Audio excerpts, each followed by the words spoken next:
সালে সিলেট স্টেশন রোডে যাত্রা শুরুর পর থেকে আজও আপনাদের সেবার পাশে আছে ঐতিহ্যবাহী লতিফ ট্রাভেলস। স্টেশন রোড ছাড়াও উপশহরের রোজভিউতে লতিফ ট্রাভেলসের দ্বিতীয় শাখা এবং পূর্ব জিন্দাবাজারের আরবি কমপ্লেক্সে আমাদের তৃতীয় শাখা। সৌদি সরকার কর্তৃক পুরস্কারপ্রাপ্ত হজ ও ওমরা এজেন্ট, মধ্যপ্রাচ্য, ইউরোপ, আমেরিকার ভিসা প্রসেসিং ও টিকেটিং সুবিধা এবং ইন্ডিয়া, থাইল্যান্ড ও মালয়েশিয়া ভ্রমণের প্যাকেজ সহ বিশ্ব ভ্রমণের যে কোনো সহায়তায় আপনাদের অপেক্ষায় লতিফ ট্রাভেলস।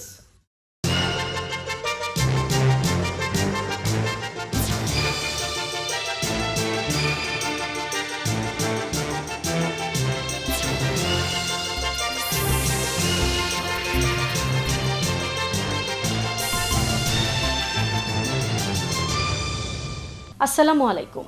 আমন্ত্রণ সবাইকে সিলেট স্টুডিও থেকে চ্যানেল এস সিলেটের খবরে। আপনাদের সঙ্গে আছি আমি রোহেনা সুলতানা। শুরুতেই জানিয়ে দিচ্ছি প্রধান শিরোনাম। সিলেটের পাঠানটুলায় এক ছাত্রলীগ কর্মীকে কুপিয়ে হত্যা, বাসা ভাড়া নিয়ে বাকবিতণ্ডার জেরে এই হত্যাকাণ্ড দাবি পুলিশের। 9 দিনের ছুটি শেষে ব্যাংক, বিমা, সরকারি অফিস খুললেও এখনও বন্ধ রয়েছে সিলেটের অধিকাংশ ব্যবসা প্রতিষ্ঠান, নেই কোনো যানজট।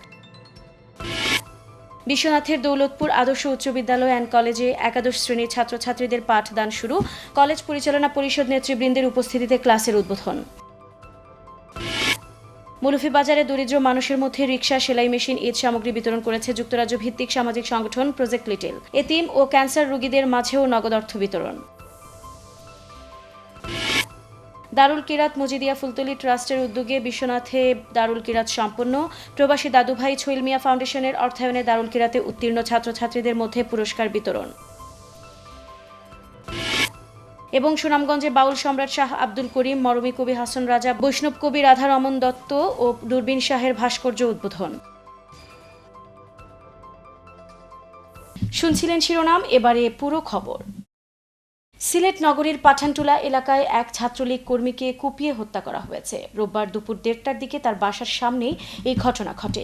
নিহতের নাম আব্দুল্লাহ অন্তর। তার মূল বাড়ি রাজশাহীতে। তিনি সিলেটের পাঠানটুলা এলাকায় বসবাস করতেন।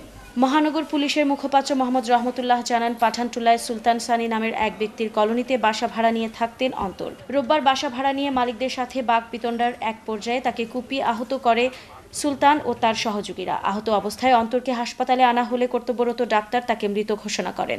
এ ব্যাপারে আইনানুগ ব্যবস্থা নেওয়া হচ্ছে বলে জানান পুলিশের অতিরিক্ত উপকমিশনার রহমতুল্লাহ। ঘটনাটা বলতে হলো যে একটা হত্যাকাণ্ড সম্পন্ন হয়েছে। তো এই হত্যাকাণ্ডের মধ্যে যে ভিকটিম, আমরা তার নামটা জানতে পেরেছি, তার নাম আব্দুল্লাহ। সেখানে সে এই ভাসমানের মতোই এখানে একটা ভাড়া বাড়ি বা কলোনিতে থাকে। ওর যে বাড়িওয়ালা, যে যার বাড়িতে সে থাকে, এই ভাড়াটিয়া উচ্ছেদ সংক্রান্ত একটা ঝামেলা চলে আসতেছিল দীর্ঘদিন। তো আজকে তাকে এই উচ্ছেদ করা নিয়েই বিবাদের সূত্র ধরে তাকে এই স্টেপ করা হয়। ছুরিকাঘাতে সে মারা যায়। ঈদ উল ফিতরের একটানা 9 দিন ছুটি শেষে রোববার ব্যাংক, বিমা ও আর্থিক লেনদেনকারী প্রতিষ্ঠান সহ অন্যান্য অফিস খুললেও সিলেট মহানগরীর অধিকাংশ ব্যবসা প্রতিষ্ঠান ও দোকানপাট এখনও খুলেনি। বন্ধ রয়েছে বেশিরভাগ বড় বড় মার্কেট। অন্যান্য অফিসগুলোতে এখনও ঈদের আমেজ কাটেনি। তাছাড়া নগরীতে নেই কোনো যানজট। বিস্তারিত মোয়াজ্জেম সাজুর রিপোর্টে, ক্যামেরায় ছিলেন আমিমুল এহসান রাহিন।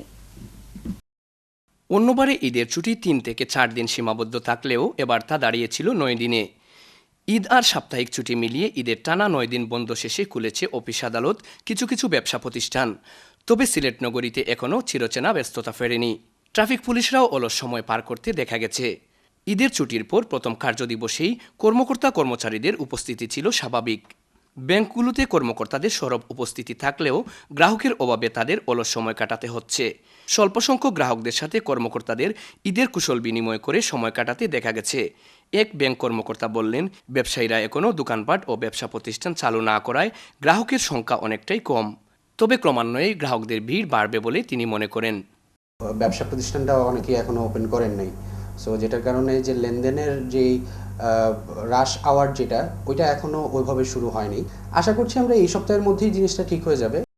সিলেটের জিন্দাবাজার, বন্দরবাজার ঘুরে দেখা গেছে অধিকাংশ দোকানপাট এখনো বন্ধ। নগরীর প্রধান বিপণী বিতানগুলোতে এখনো কর্মচাঞ্চল্যতা ফিরে পায়নি। কাস্টমার একটু কম আছে, এদিক দিয়ে একটু স্লো আছে, ব্যবসা একটু কম। আপনার কাস্টমার কম এখন ঈদভাঙ্গা বাজার, নিরাইছিরাই বাজার। ঈদ উল ফিতরের পরদিন থেকে দলে দলে পর্যটক আসতে শুরু করেছেন সিলেটে। পর্যটকদের উচ্ছ্বাস যেন নব উদ্যমে রাঙিয়ে তুলেছে সিলেটের পর্যটন স্পটগুলো। ছোট বড় প্রায় 3.5 শতাধিক হোটেল মোটেল, গেস্ট হাউস কিংবা ফ্ল্যাট বাড়িগুলো পর্যটকদের পদচারণায় মুখরিত। সিলেটের এক হোটেল মালিক জানালেন, পরিস্থিতি স্বাভাবিক থাকায় এবারের ঈদে বিপুল পরিমাণ পর্যটকের সমাগম হয়েছে সিলেটে। তাদের ব্যবসাও অনেকটা ভালো। এবারও ঈদের পরে প্রচুর ট্যুরিস্ট সিলেট আসছে এবং এখনও সিলেটে প্রচুর ট্যুরিস্ট আছেন। আমাদের আলহামদুলিল্লাহ ব্যবসা বাণিজ্য মানে হোটেলগুলো বুক ছিল গত 2-3 দিন। প্রতি বছর ঈদের শুরু থেকে শেষ পর্যন্ত একই চিত্র দেখা গেলেও এবার রয়েছে ভিন্ন আমেজ। কারণ ছিল দীর্ঘ ছুটি, ছিল না রাজনৈতিক অস্থিরতা, ছিল শুধু ঈদের আমেজ। Muazzem Saju, channel S news, Sylhet. দেশের বিভিন্ন স্থানে জঙ্গিদের একের পর এক হামলার ঘটনার প্রতিবাদে রোববার বিকেলে সুনামগঞ্জ শহরে সমাবেশ করেছে বাংলাদেশ মহিলা পরিষদ। বিকেলে পৌর শহরের আলতাফ স্কয়ার এলাকায় এই সমাবেশ অনুষ্ঠিত হয়েছে। সংগঠনের জেলা শাখার সভাপতি গৌরব ভট্টাচার্যের সভাপতিত্বে সমাবেশে বক্তব্য দেন কমরেড বরুণ রায়, স্মৃতি সংসদের আহ্বায়ক রমেন্দ্র কুমার দে, পৌর কাউন্সিলর চঞ্চল কুমার লৌহ, নারী নেত্রী সঞ্চিতা চৌধুরী, জেলা যুব ইউনিয়নের সভাপতি এনাম আহমদ, আইনজীবী প্রসেনজিৎ দে, জেলা উদীচী শিল্পগোষ্ঠীর সাধারণ সম্পাদক জাহাঙ্গীর আলম, মহিলা পরিষদের জেলা শাখার সাধারণ সম্পাদক শরীফা আশরাফি শম্পা। বক্তারা বলেন, বাংলাদেশ সাম্প্রদায়িক সম্প্রীতির দেশ। মহান মুক্তিযুদ্ধের মাধ্যমে অর্জিত এই দেশে জঙ্গিবাদের কোনো স্থান হতে পারে না। কোনো ধর্মই হত্যাকে সমর্থন করে না। তাই দেশের সকল জনগণকে ঐক্যবদ্ধভাবে জঙ্গিবাদ রুখে দাঁড়াতে হবে। সুনামগঞ্জে 50 জন পথ শিশুকে ঈদের নতুন কাপড় দিয়েছে সামাজিক সংগঠন স্বপ্নডানা। শহরের পুরাতন শিল্পকলা একাডেমিতে এই কাপড় বিতরণ করা হয়। পথ শিশুদের কাপড় বিতরণ অনুষ্ঠানে উপস্থিত ছিলেন বাংলাদেশ পাবলিক সার্ভিস কমিশনের চেয়ারম্যান ডক্টর মোহাম্মদ সাদিক, সুনামগঞ্জের জেলা প্রশাসক শেখ রফিকুল ইসলাম, মুক্তিযোদ্ধা বজলুল মজিদ চৌধুরী, নারী নেত্রী শিলা রায়, জেলা শিল্পকলা একাডেমির সাধারণ সম্পাদক শামসুল আবেদিন, সাংবাদিক বিজন সেন রায়, স্বপ্নডানার চেয়ারম্যান জাহাঙ্গীর আলম। ডক্টর মোহাম্মদ সাদিক বলেন, ঈদ সবার জন্য আনন্দের এক সার্বজনীন উৎসব। যাদের সামর্থ্য আছে তাদের উচিত দরিদ্র মানুষের পাশে দাঁড়ানো। ঈদের খুশি যাতে আমরা সবাই ভাগাভাগি করে নিতে পারি। প্রবাসীদের অর্থায়নে নির্মিত বিশ্বনাথের দৌলতপুর আদর্শ উচ্চ বিদ্যালয় অ্যান্ড কলেজের 11 শ্রেণীর ছাত্রছাত্রীদের পাঠদান শুরু করা হয়েছে। রোববার আনুষ্ঠানিকভাবে কলেজ পরিচালনা পরিষদের নেতৃবৃন্দের উপস্থিতিতে কলেজ ভবনে এই উদ্বোধনী ক্লাস শুরু হয়। মেধাভিত্তিক 34 জন শিক্ষার্থীকে নিয়ে যাত্রা শুরু করেছে দৌলতপুর আদর্শ উচ্চ বিদ্যালয় অ্যান্ড কলেজ।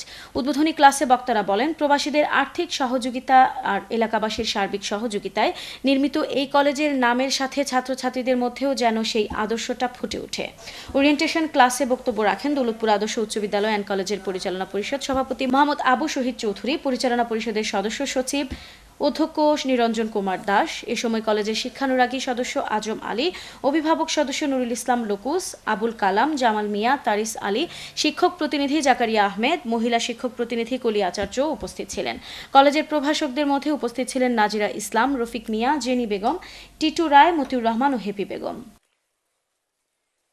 আমি দৌলতপুর প্রবাসী যারা আর্থিক সহযোগিতা দিয়ে এই বিল্ডিং বাস্তবায়ন করেছেন তাদের প্রতি আমি কৃতজ্ঞ এবং তাদেরকে ধন্যবাদ জানাই। দৌলতপুর গ্রামের বিভিন্ন প্রবাসীগণের আর্থিক সহায়তায় এই কলেজ প্রতিষ্ঠিত হয়েছে। ওনাদেরকে আমি আন্তরিক ধন্যবাদ জ্ঞাপন করছি এবং আমরা ভবিষ্যতে আর্থিক সহযোগিতা পাবো এবং কলেজটিকে উন্নতির দিকে বিশ্ববিদ্যালয় কলেজে পরিণত করার জন্য আমরা আপ্রাণ চেষ্টা করব। সিলেটের খবরে নিচ্ছি ছোট্ট একটা বিরতি। আমাদের সঙ্গেই থাকুন। ফিরে এসে অন্যান্য খবরের সাথে দেখবেন, মৌলভীবাজারে দরিদ্র মানুষের মধ্যে রিকশা, সেলাই মেশিন, ঈদ সামগ্রী বিতরণ করেছে যুক্তরাজ্য ভিত্তিক সামাজিক সংগঠন প্রজেক্ট লিটল। এতিম ও ক্যান্সার রোগীদের মাঝেও নগদ অর্থ বিতরণ। দারুল কিরাত মজিদিয়া ফুলতলি ট্রাস্টের উদ্যোগে বিশ্বনাথে দারুল কিরাত সম্পন্ন। প্রবাসী দাদুভাই ছৈল মিয়া ফাউন্ডেশনের অর্থায়নে দারুল কিরাতে উত্তীর্ণ ছাত্রছাত্রীদের মধ্যে পুরস্কার বিতরণ। এবং সুনামগঞ্জে বাউল সম্রাট শাহ আব্দুল করিম, মরমী কবি হাসান রাজা, বৈষ্ণব কবি রাধা রমন দত্ত ও দূরবীন শাহের ভাস্কর্য উদ্বোধন।